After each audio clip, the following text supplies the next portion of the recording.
Good afternoon, everyone. I am Donna Gibson Stone of the fabulous class of 1966, and I am chair of the Crimson Society, which is the sponsor of this talk for this afternoon. And for those of you who don't know, it is the community of people who have reached their 50th reunion. And we run a program every reunion, right after commencement every year, and sponsor lots of talks like the one you're about to hear. I think it's going to be quite spirited.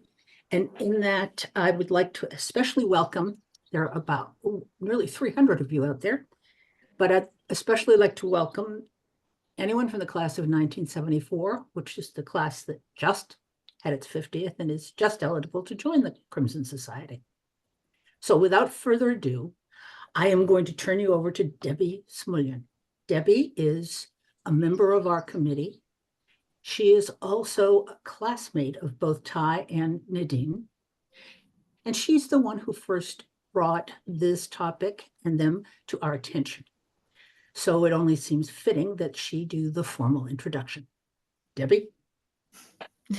Hi, everyone. Thank you, Donna, and welcome. It's my honor to introduce my friends and illustrious classmates, Ty Cobb and Nadine Strossen of the class of 1972.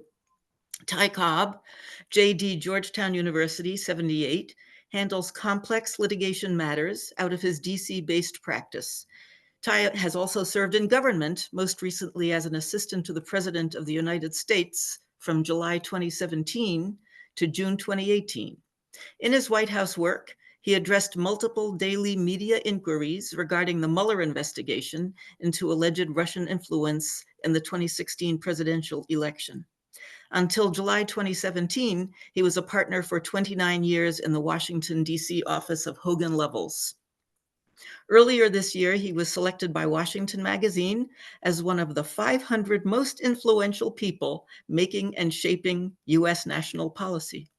He regularly appears as a legal and political commentator on, get ready for the alphabet soup, CNN, ABC, NPR, CBS, NBC, and the BBC. Ty is a dedicated conservationist and a booster of all things Kansas, his beloved home state. Nadine Strossen, JD Harvard 75, is the John Marshall Harlan II Professor of Law Emerita at New York Law School, and was president of the American Civil Liberties Union from 1991 to 2008. She is currently a senior fellow with the Foundation for Individual Human Rights and Education, or FIRE, and a leading speaker and media commentator on constitutional law and civil rights. She is a recipient of the American Bar Association's Margaret Brent Women Lawyers of Achievement Award, and several publications have named her one of the country's most influential women. She has written many books, including Hate, Why We Should Resist It with Free Speech, Not Censorship, and Defending Pornography, Free Speech, Sex, and the Fight for Women's Rights. When Nadine stepped down as ACLU president in 2008, 3 Supreme Court justices came to her farewell party. Nadine and Ty have been friends since our wild and crazy days in Winthrop House. Look for their full bios at alumni.harvard.edu under programs and events. Just a word, there will be a Q&A after the presentation, so I ask you please to hold your questions until you are called on. And without further ado, I give you Ty Cobb and Nadine Strossen. Thank you so much, Debbie. Thank you, Debbie. Nice to be with everybody, and thank you, Harvard, for hosting us. So I think Ty and I agreed that we would have a conversation between the two of us about the very important issues that are the very timely topic of today's discussion. And Ty, should I just jump right in, or do you want to ask a question? Well, let me ask you a question, Nadine. I know you you live and breathe this stuff. You've devoted your prodigious intellect and your entire career to these issues, and I think you must be encouraged at some of the recent developments as the pendulum seems to be swinging rapidly, a new direction. How do universities, in your view and experience, how can universities create the climate, where ideas can be discussed openly, constructively, without limitation or without putting their finger on the scale? It's so interesting that you talk about creating the climate, Ty, because it dives right into a very basic fact that no matter how sound and speech protective and academic freedom protective the policies or rules might be, open inquiry, diversity of viewpoint, vigorous debate and discussion are not going to exist as a lived, meaningful reality unless there is a culture that nourishes and supports them. One of the very sobering aspects of the annual survey that is done by FIRE and College Pulse of the state of academic freedom and free speech on the nation's campuses, the most recent of which came out just a few months ago. Although the schools were ranked from numbers 1 to 248, and sadly we know which position was occupied by our beloved alma mater, 248. 248. And although that reflected a lot of differences on many criteria, including policies and administrative actions and deplatforming, retaliation against unpopular speakers, and so forth, there was one very salient factor as to which the differences between number 148 and number 248 and number 1 were, according to the report, negligible. And that factor was the extent to which students felt comfortable discussing sensitive issues. And those sensitive issues included all the most important public policy questions, including abortion, immigration, police practices, anything to do with race or gender. So the really difficult challenge here is not only adopting excellent policies, which I'm so glad Harvard is moving in that direction, but also implementing them and making sure that students and faculty and other members of the Harvard community are aware of, proud of, and know how to actually exercise and enjoy exercising those free speech principles. And you mentioned FIRE, which for those who may not be familiar, is the Foundation for Individual Rights and Expression. I know you're a senior fellow there, and with regard to the that report, we did fare badly, but I think in the next rankings, given the recent events on the Faculty of Arts and Sciences eliminating the DEI pledge, and certainly the adoption of institutional neutrality by the institution, the principles of institutional neutrality, I think we'll do a little better. How do you see these changes, though, impacting Harvard, and will they actually, improve the environment there as they're intended to, and what will it take, to do that? I mean, in my own view, I think it's laudable that Harvard has returned to the Calvin principles and is focused on how to do its job as a institution and facilitate the free exchange of ideas, and try to include everybody fairly, with restrictions only in terms of time, place, and manner.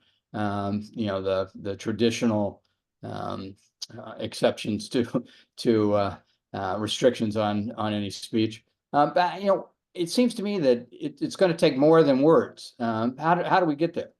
Well, this is an excellent beginning, and there was a lot to unpack in your excellent recounting of recent developments, Ty. I want to make sure that all of our tremendous participants here are aware of very rapid, positive recent developments. I mean, the pace of change, quite frankly, to me, has been breathtaking. I went back and looked at the communications, which, by the way, as an alum, I am so grateful to to Brian Lee, who has been in the alumni office, who has been doing a fantastic job of keeping us apprised of these relevant developments. I've written to thank him and also to express my opinions, which, by the way, for those of us who care about these issues, I think we should do that, because one of the from studies by FIRE and Heterodox Academy and other free speech and academic freedom groups I'm participating in, it seems as if the vast majority of campus communities are hungering for more robust debate, more diverse viewpoints, more critical inquiry, but have not been speaking up as much as noisy minorities who have been having a suppressive impact. So I urge all of us to use the alumni channels to raise our voices. And you might also want to support Harvard Alumni for Free Speech, which has been doing wonderful work in this area. But on April 4th, we received an email from Brian Lee forwarding to us a letter to the Harvard community from the interim president, Alan Farber, and the interim provost, John Manning, announcing the appointment of 2 new committees, one that was going to look into academic freedom and diversity of viewpoint policies. They are still enmeshed in their discussions, presumably. The other that had to do with, I'll summarize it, institutional neutrality, which astoundingly already issued a report by the end of May, less than 2 months later. And the fact that it proceeded so rapidly does not at all detract from the merits of that report, which were promptly circulated to all of us. It's short, it's pithy, it's excellent. And then hot on the heels of that, the Faculty of Arts and Sciences voted to repeal mandatory so-called DEI or diversity statements on the part of applicants for faculty positions there. So these are all very, very positive developments, Ty, as you and I have discussed. And I want to also salute another great member of the class of '72, Tom Crane, who has participated in our discussions. The institutional neutrality policy and the revocation of compulsory DEI statements are complementary strategies for trying to help foster a culture of open and diverse inquiry and discussion. The so-called institutional neutrality principle, I say so-called because there's a little bit of ambiguity about what the word neutrality means. So let me underscore, as the Harvard report does, that neutrality by the institution does not extend to matters that directly affect the core function of the university, including academic freedom, open inquiry, and constructive dialogue. So the university must speak out whenever those core values to our mission are under assault, but university leaders should not speak out on contested matters of public policy that do not directly affect the university's core mission. One of the major benefits of that policy being precisely to encourage individual members of the university community, including faculty and students, to express their own views robustly in a way that they might feel deterred from doing if university leaders are giving mouth to what seems to then become the orthodox official university position. Ty, I've spoken more than enough, so maybe you want to fill in some of the details about the revocation of the mandatory diversity statements by the Faculty of Arts and Sciences. Sure. I think your last point, though, with regard to, this institutional neutrality, does not, halt, infringe upon, or otherwise temper, the importance of faculty and students and others associated with the university's for, stating their own views. That's To the contrary, they're right. They're there to have their own views and to share them and to make sure that the wide diversity of those views is considered, debated, argued about if necessary, without violence. Within the community, without the university putting its thumb on the scale. And I think that's the importance of these principles. I know with regard to the DEI issues, as I say, at 30,000 feet, this seems to be part of a cultural swing. Corporations, got way out on a limb on that and have started to, without dampening the, virtuous philosophies behind the importance of diversity, equity, and inclusion, sort of returning to what they actually mean as opposed to the what they sort of became in practice. And I think, as that practice is modified and the potential discriminatory impacts of those policies are tempered, I think we're going to see actually, greater diversity, greater equity, greater inclusion, in a way that, the labels themselves had become an obstacle to. With regard to the Harvard's position on it, and it's only been adopted by the Faculty of Arts and Sciences, which of course is our biggest faculty.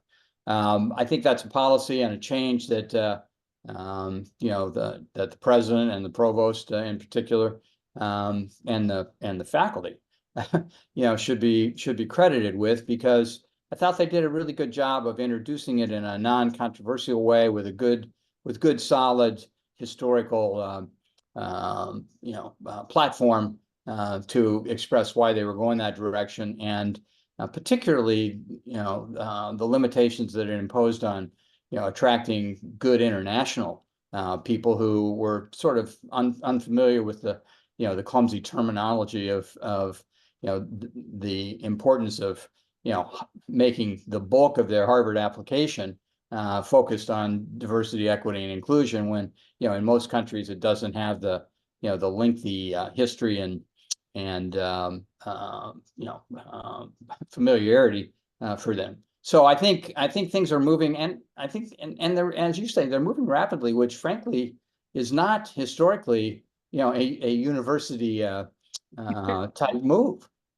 It's interesting. Neil Ferguson, a historian who used to teach at Harvard, now is at the Hoover Institution, has written a lot about the history of universities and how even the greatest universities, including Oxford and Cambridge, have gone through periods where they have defaulted on their missions. And in the past, he's given examples where it has taken like a century to write the course. So I think this is indeed salutary that changes seem to be developing quickly. That said, let's be cautious. We have a long way to go, and all of us should be hopeful that our continuing advocacy for these core values of academic freedom and associated values, we should have optimism that they will be implemented, but it is going to take a lot of ongoing work,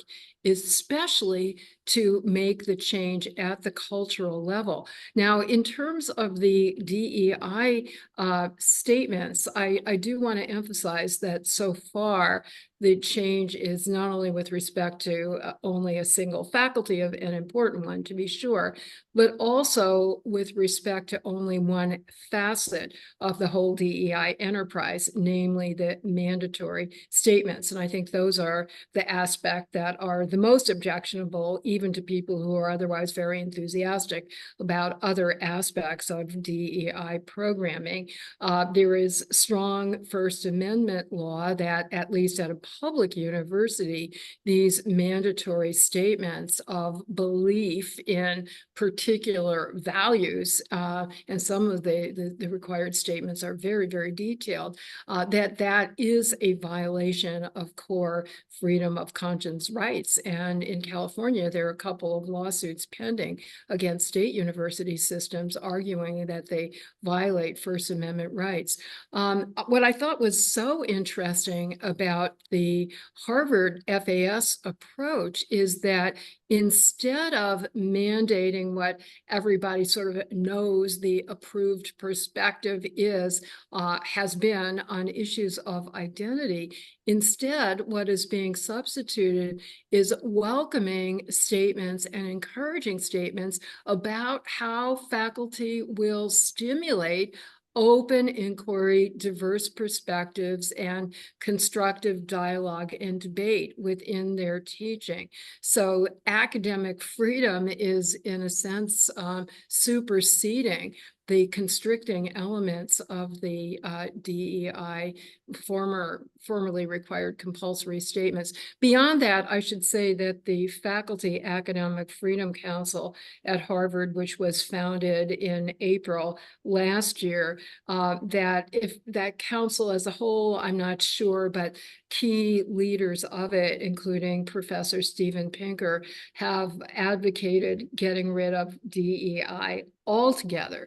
That may be a step too far, but I think it's interesting that there has been a very serious debate in my experience working on these issues a lot. Ty, the debate really has come down to, should we completely abrogate DEI, important and fundamental as those values are, but recognizing how corrupted the implementation has become? Or should we instead hold true to the concepts, but drastically reform the existing programs? No, I think, and that's where the debate, is now shifting to, which I think is much more, much more aspirational and a much more challenging intellectual and cultural effort than these mandatory things. I mean, keep in mind, back in the middle of the last century when you and I were high school seniors, and in 1967 when the Calvin Report first came out, everything was aspirational. I mean, it was in the middle of the civil rights era. The universities were seriously thinking about, what do they do with the real estate that they have? How do they look at their rentals? How do they look at their interaction with the community? What can they do better to be a good citizen without being an activist for causes that would hinder their academic freedom missions? Now, interestingly, though, I think, the University of Chicago since 1967 has done a good job of maintaining those principles. And, they're not completely new to Harvard. And I think, the recent past is not necessarily fully indicative of, Harvard's academic freedom history, which actually is a better legacy than some might think.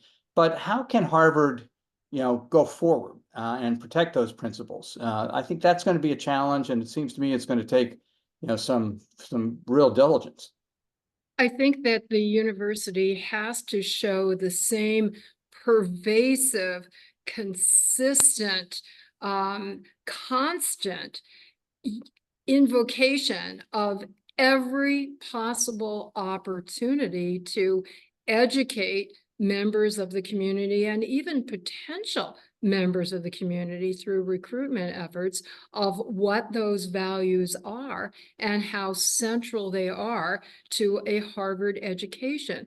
I believe that Harvard and other universities have done an excellent job at inculcating and familiarizing members of the community about policies against sexual harassment. For that matter, about values of diversity, equity, and inclusion. So I think comparable efforts can and should be made with respect to this cluster of values surrounding academic freedom, what Harvard has called in its recent report the core mission of the university, including in the recruiting materials, to tell students that when you come here, we are expecting you and hoping and encouraging that you will be exposed to ideas that you disagree with, that you're going to make you very uncomfortable, that you may even find offensive. That is, in our view, an essential element of your education. But if you're not looking for that kind of educational environment, don't come here. That likewise, the essays that students are asked to write. Ty, I'm sure you know that on many campuses, students in essence are asked to make mandatory diversity statements in their application materials, right? Instead, you could have essays in which students give examples of how they've changed their minds, or is something that would be indicative of their openness and indeed enthusiasm about a rigorous exposure to a diverse panoply of viewpoints. There should be training at the orientation sessions. Perhaps the Common Read should be devoted to a book on this topic. I can think of a few that I would recommend. And let me give you the example of the University of Chicago itself. Ty has referred, not everybody might know, that the 1967 Calvin Principles and Report from the University of Chicago was the first formal statement of a position of institutional neutrality, which Harvard and others have now built upon in their own ways. And the University of Chicago, I recently participated in a Heterodox Academy conference, and one of the sessions was led by the vice provost at the University of Chicago, who is tasked with, I'm sure he has other responsibilities too, but a major responsibility is educating and training every member of that campus community every year about the details of the Calvin principles, starting with every new faculty member has a meeting with both the president of the university and the provost, and as some of my friends have commented, they've been on the faculty for a long time without ever having a meeting, an intimate meeting with the president or the provost. But that is to signal how very, very, very important these values are to the university. And the University of Chicago also has developed a whole series of actual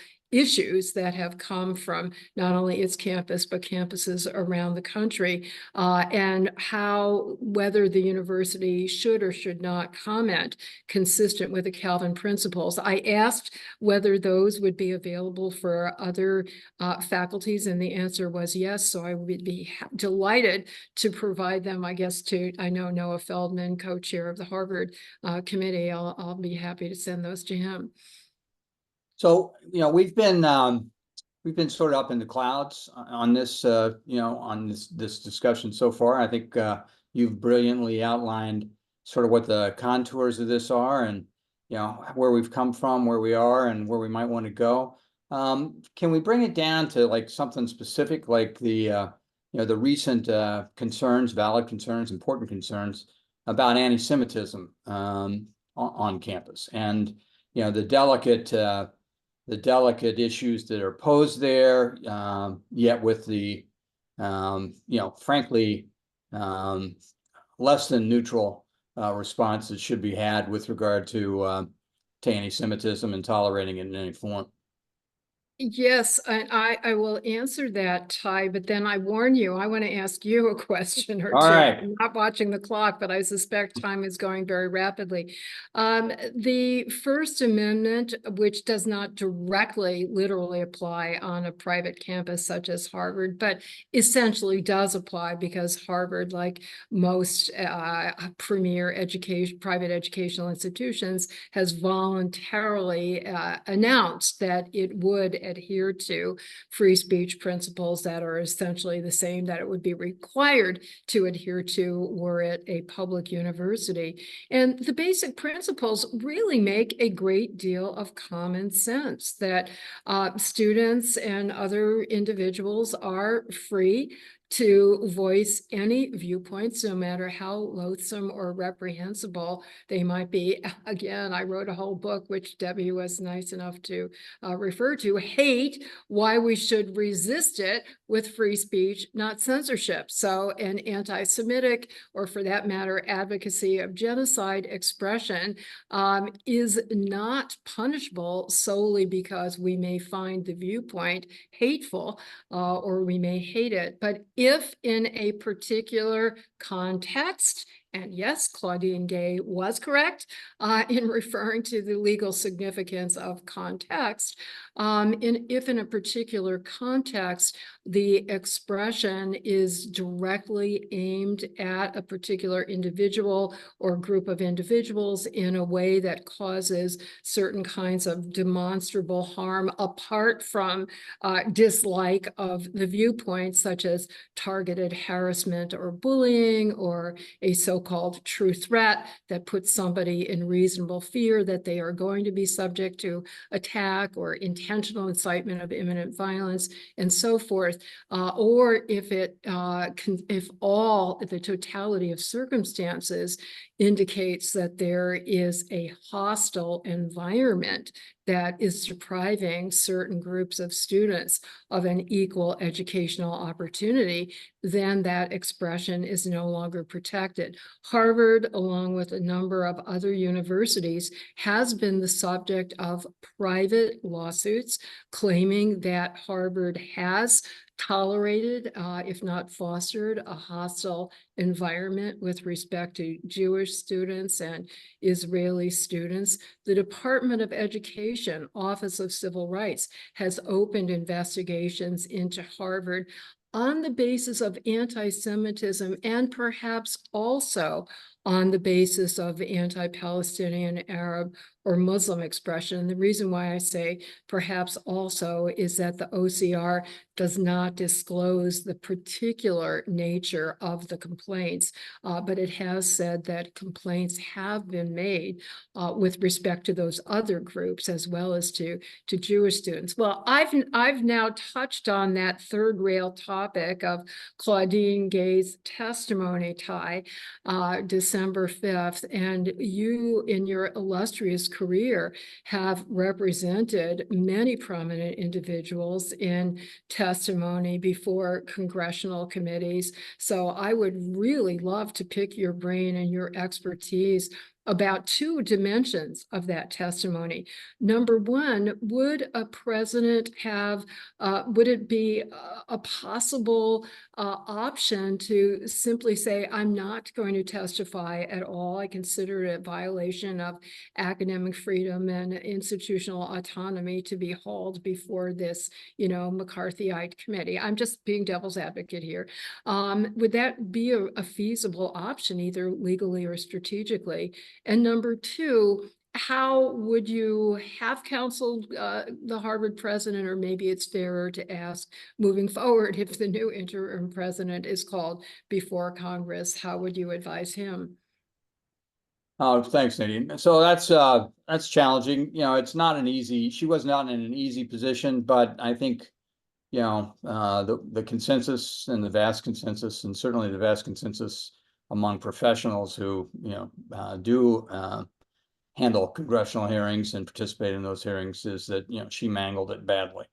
And maybe that was preparation, maybe that was her, maybe it was a combination, but the reality is, by introducing the phrase McCarthyite, the reality is there is something to that. I mean, we're talking about this pendulum of cultural oddities that we're living through, and Congress certainly is not the aspirational place it was, back in the 60s, and much of that last century, where they were trying to solve problems. Now that they sow division, and that's sad, and it's difficult to sort of find the honorable approach to manage your way through that. And sometimes there is no honorable way through it. You just have to muscle through it.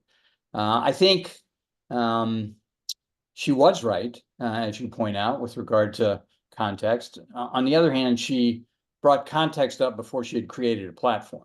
I think, if she had, made it plain that her view was, some of the things they were talking about were abhorrent to the institution, certainly abhorrent to the, faculty and many of the students, but that was not really Harvard's role. And, that in terms of tolerating some of these ideas and, demonstrations, that the university was serving its core approach. Instead, the gamesmanship, which is probably coaching and advice that they received, I think got in the way of both the message and certainly the dynamics that were allowed to come forward. Now, probably the worst ingredient in that entire mess was our friend Elise Stefanik, a Harvard alum, who bullied, disingenuously bullied, the president, Claudine Gay, and the others on the panel with sort of gotcha questions. But I was surprised that they weren't better prepared for that. In terms of ignoring Congress, strategically, there are many ways to deal with that. One is to try to delay an appearance, try to make a statement rather than appearing. I think probably that they tried all those things and got stuck with, being forced to be on a panel with other institutions. And the institutions that she was on the panel with were actually good institutions to be on a panel with. So if you're gonna do it, it's nice to be surrounded by, other intellectuals from worthy institutions. But collectively, it was really a slaughter. And in terms of those delays, that you can seek, you may get in a situation that where you're the only witness, and that's not good. But you may be able to avoid having to appear. But if you have to appear, you don't want to leave your conscience and common sense at the door and just be rotely proceeding as though this is an honorable process, because it's not an honorable process now. It's as I said, it's both sides really sow division, and in a way that's really not constructive. And I think that's going to be, sadly, our fate until some leaders emerge.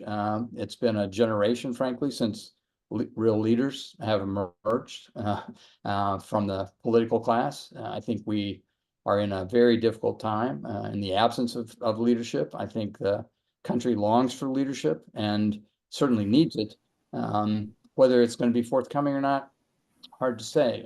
Politics doesn't seem to attract the best and the brightest as it once did. And I hope that changes. I hope people can rededicate themselves to some of the principles that got us to where we are in terms of valuing some of these concepts like freedom of speech and liberty and the commitments that have made the republic strong over time, but are eroding before our very eyes. And I really hope that some leaders emerge to halt that process and turn us back the other direction.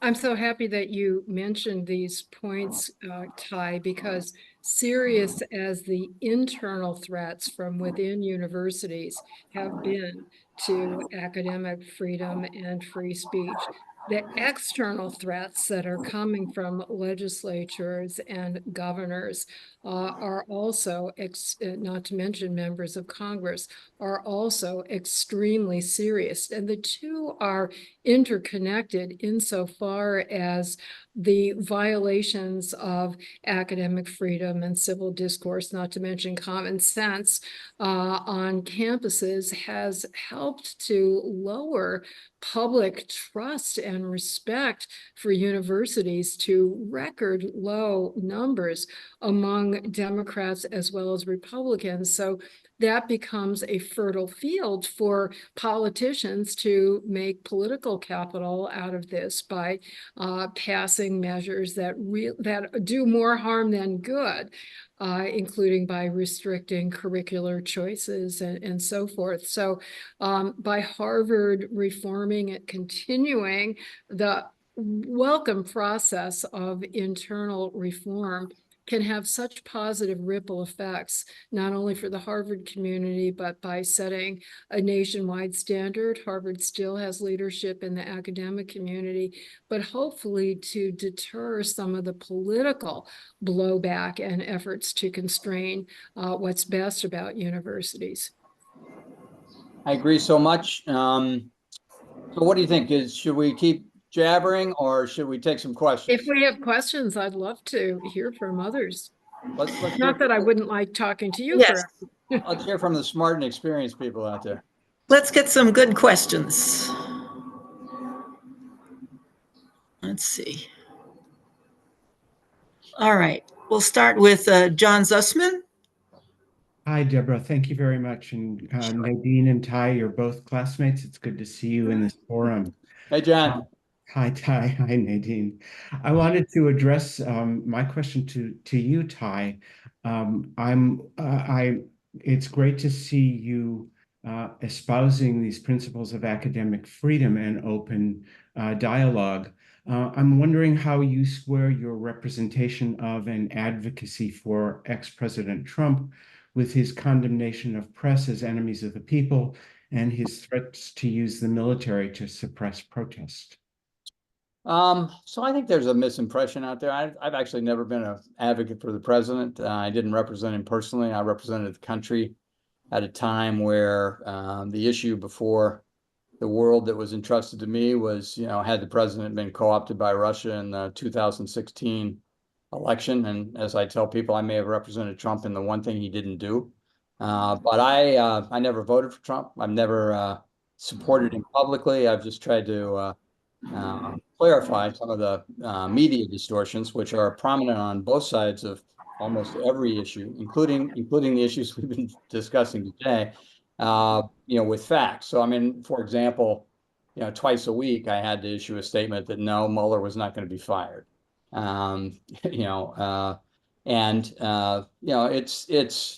in my role, I tried basically to limit myself to the facts and certainly never promoted the president individually. That was not my role. My role was to clarify some of the legal issues and some of the factual issues with regard to distortions about the Russian investigation, which, as we know, ultimately, did not reach any conclusions that the Russians had actually been aligned with Trump in any way or his campaign. And I think that was important, frankly, credibly to establish credibility for the subsequent investigations that have found him having done unconscionable things, which I've acknowledged and actually some of which I've exposed. May I weigh in with a very analogous experience in the ACLU, and I personally have proudly defended civil liberties, including freedom of speech for individuals. I'm self-censoring in how I describe them. Let me be as objective as I can. Individuals and groups who themselves oppose free speech, not to mention human rights, the Nazis in Skokie being a prime example. So I think that not only is this a professional obligation on the part of lawyers to zealously advocate on behalf of our client, consistent with legal principles, but we are, even regardless of what we think about the client's beliefs or anything else about the client, but that the rule of law and justice would be undermined if we didn't do that.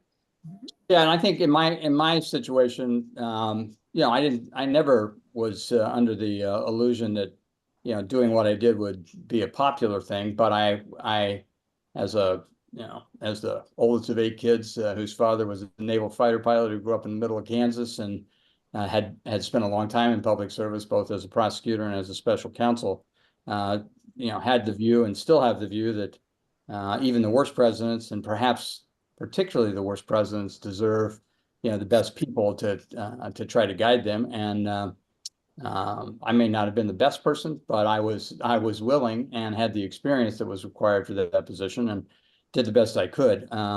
But certainly never been an advocate for Trump, and I think most of my public career is a testament to that. And it certainly was not the only White House that I've served extensively. I represented maybe well over a dozen people in the Clinton administration, including multiple cabinet officers over time. And it's just sort of the burden of being a DC white collar congressional investigations lawyer is there aren't a lot of them, and this was an opportunity that had to be filled by one, and I thought I should step up. We have a lot of questions, so let's get the next person at bat. Andy Zucker. All right.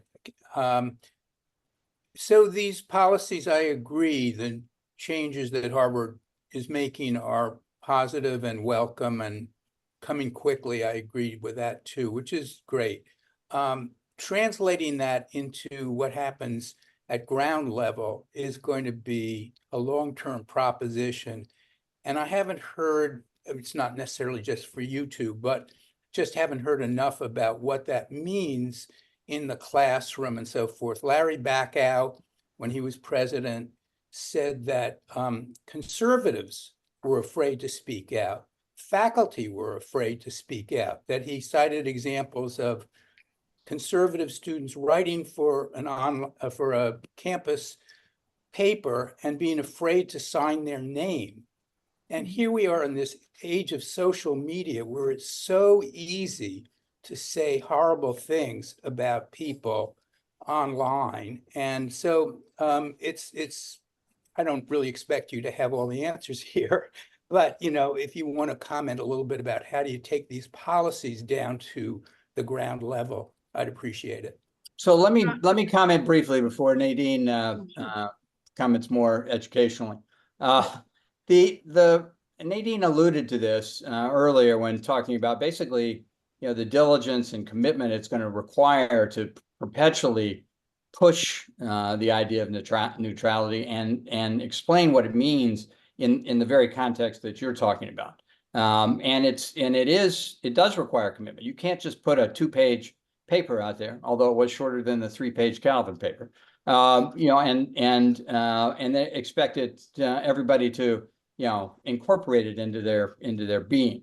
So it's going to take constant repetition of what the values are and selling those values. But I think it's also going to take a vigorous response and debate among the community to keep it alive. I know that Nadine has spent some time with the Heterodox Academy and a Harvard senior, Shira Hoffer, who's actually gotten passionate about these issues and been very active. And I think she's a good example of exactly what you're asking about. Well, thank you for mentioning Shira, who is this astounding rising senior whom I met at the Heterodox Conference, which, by the way, the question is excellent. One of the things that is done at the Heterodox Conference is to bring together students and faculty members and other organizations that are precisely developing very concrete strategies and tools for habituating students and faculty members to habits of mind and practices that will allow us to overcome the self-censorship that, by the way, everybody, even classical liberals, are feeling. Apparently, it's, the more you get to the left end of the spectrum, the more comfortable people are expressing themselves, but everybody else is terrified. And, people are experimenting and sharing techniques with respect to social media. A lot of professors are saying, no screens, and you have to lock up your phones, and what is said in the classroom stays in the classroom, kind of Chatham House principles, and creating really strong norms against violation. So if somebody is going to be dissed on social media, it will be somebody who had violated those norms. Shira started a hotline after October 7th. In fact, she may have started it this semester, just because she found that there were so many students who recognized that they were completely ignorant about what's going on in the Middle East now, let alone the past history. And we're hungering for information, but we're embarrassed to even show an interest in information because there's so much pressure to be shouting epithets, conclusory epithets at each other.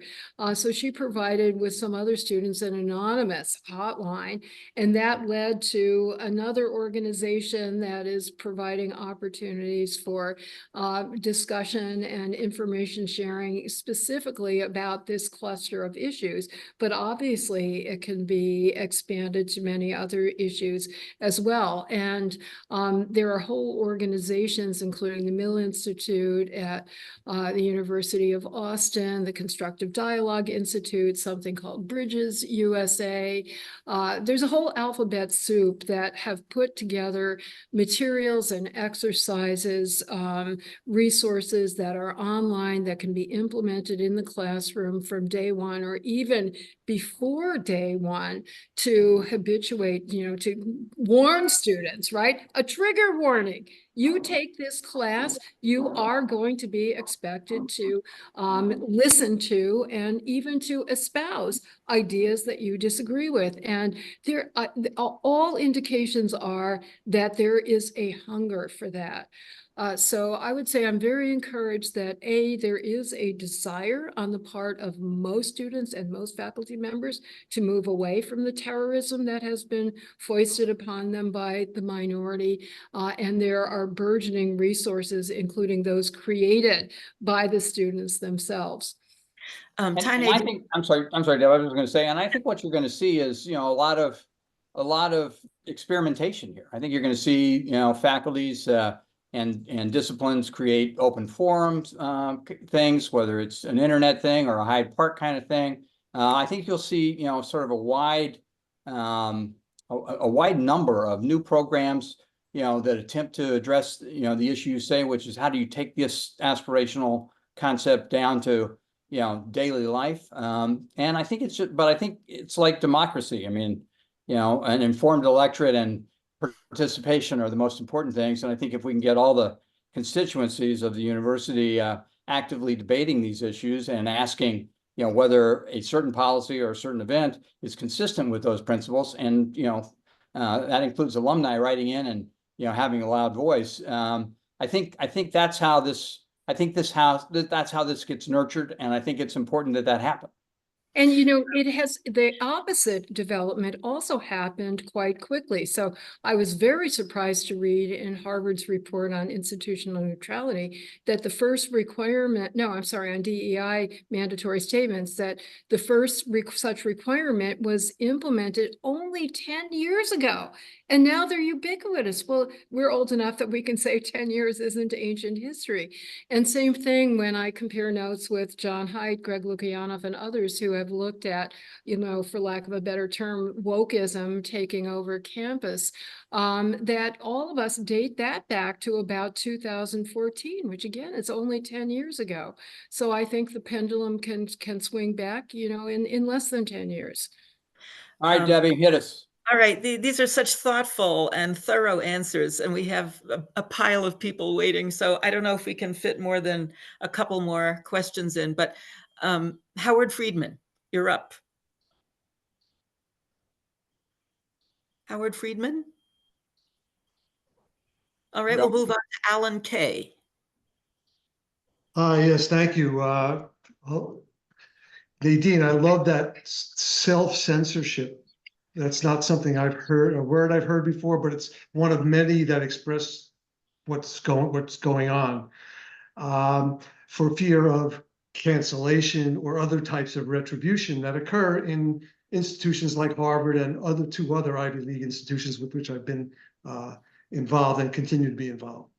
So that's just a comment. My question is, what would you guys suggest as for ways of demonstrating accountability or metrics or things like that? Ty mentioned some of the things Ty just mentioned, I think were the beginning of that topic. But that's not a metric, that's just a sense. Do either of you have any suggestions about metrics that we could use to gauge progress on this self-censorship, cancellation, kind of the effects thereof? Well, among others, College Pulse, which is a very respected polling organization that focuses entirely on campuses, has worked with FIRE for the last half dozen years to develop extremely extensive and granular survey tools to assess students' willingness to discuss ideas, and they give specific topics in various settings on campus, including the classroom, but also including individual conversations with other students, individual conversations with faculty members, and informal conversations with other students in places like cafeterias and dormitories. And I know that the data scientists who work on those polls have been very transparent about what their methodology is. They're always inviting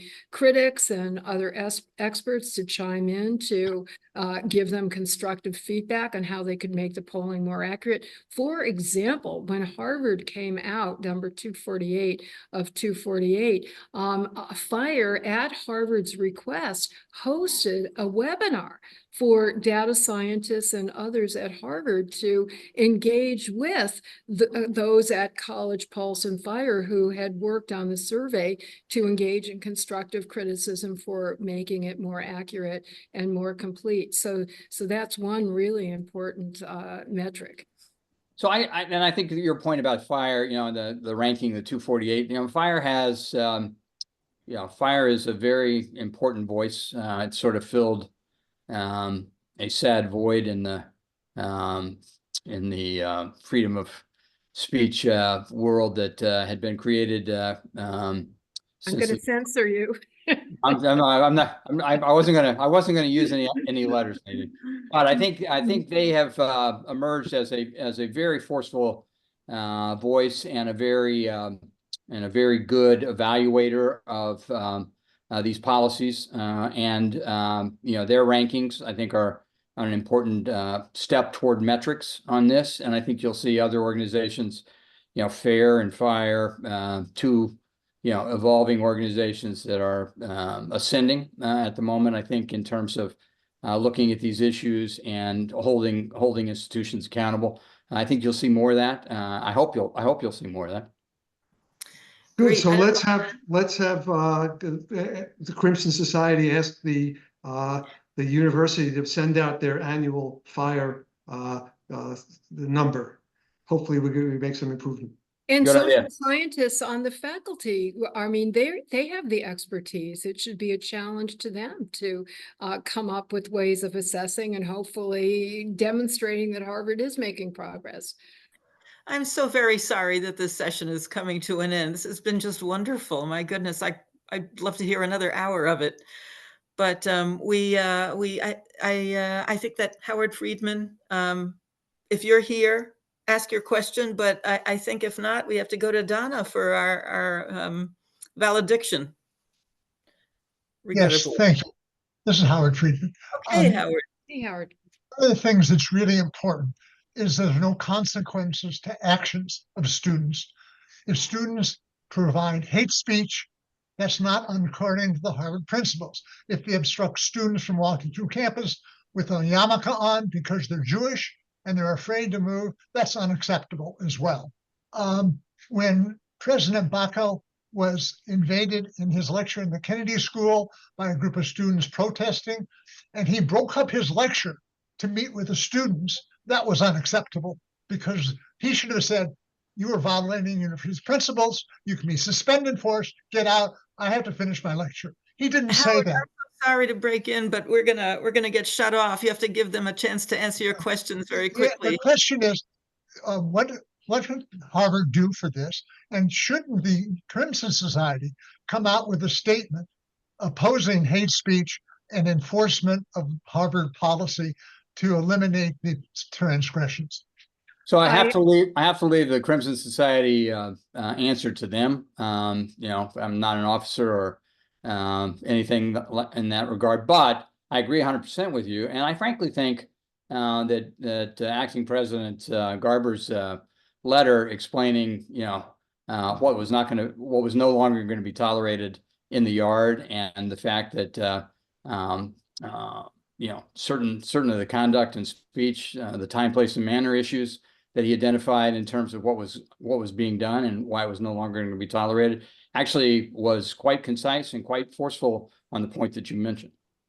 Well, I do defend students' right to engage in hate speech, and I use the scare quotes because one person's hate speech is somebody else's loving speech, you know. So, for example, on both sides of the Hamas-Israel conflict, the term hate speech has been used for advocacy, pro-Israeli advocacy and pro-Hamas advocacy. But when it crosses the line to harassing, disrupting, or otherwise illegal expressive conduct, then the limits must be enforced. And I've really become aware that enforcing those limits is essential for free speech, because if they're not enforced, other people's free speech rights, not to mention their privacy, liberty, and indeed basic human safety and freedom of movement, are endangered.